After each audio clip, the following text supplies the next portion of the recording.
If I showed you this painting and told you that ink casually fell onto the canvas and made it, would you believe me? If I were you, I wouldn't. For the simple reason that you would come to the conclusion that a painter must have made it.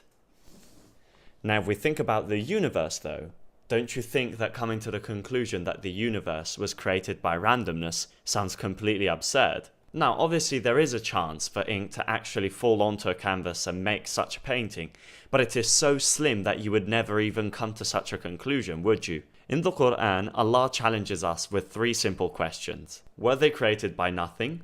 Were they the creators of themselves? Or were they the creators of the heavens and the earth? Now, if we take a look at the first question, we can both agree that something cannot come from nothing, as it doesn't logically make sense. Also, to be the creators of ourselves, we should have been born even before we were born, which also doesn't make sense as it's impossible. And to be the creators of the heavens and the earth, it also implies that we were born 20 billion years ago, which also is quite impossible. So why do we think we're smart enough to come to the conclusion that there is no God? Now that we've understood that a creation needs a creator, who created the creator? Such question implies by definition that the creator isn't God, as God cannot be created as he's always existed and will always exist. A theory of the creation of the universe is the multiverse theory, which implies that a universe was created by another universe, which was created by another universe, which was created by another universe. Such theory is illogical because if we have an infinite regression of dependent things being dependent on each other for their existence,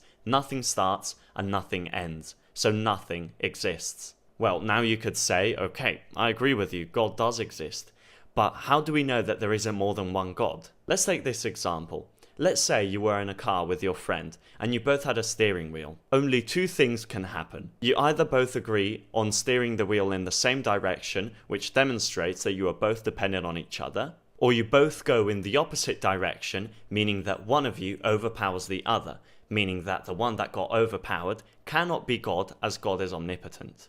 So we can agree that there can only be one person driving the car. And if you think about it, a proof that there is indeed only one God is that the laws of physics are the same. Gravity is still the same, and the sky is always blue. Now we've agreed that the universe to exist needs a creator, and we also agree that that creator is one.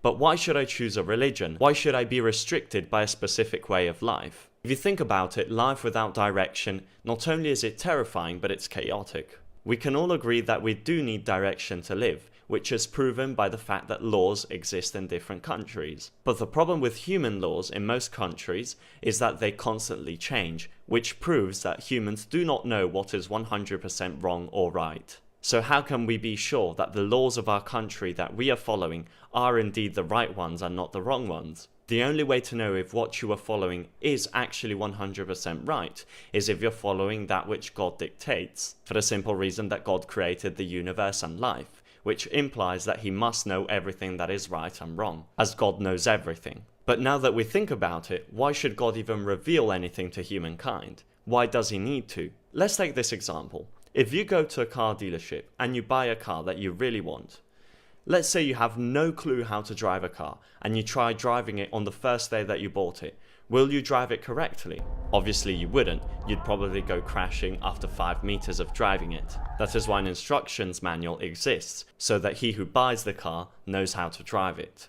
The same can go for life. If God creates life and doesn't instruct that which lives how to live properly, it wouldn't make any sense. But now that we've agreed that we do need an instructions manual to be able to live correctly, how do we know if what we're following is the correct religion? There are two scenarios. Scenario 1 is that all religions are false, and scenario 2 is that one out of all the religions is true. Now, to come to the conclusion that one of these religions has to be true means that you have to prove that its holy book, or at least its revelation, comes from God. And to prove that none of the religions are true, you would have to prove that none of the revelations are from God. We believe that the Quran is the word of God for many different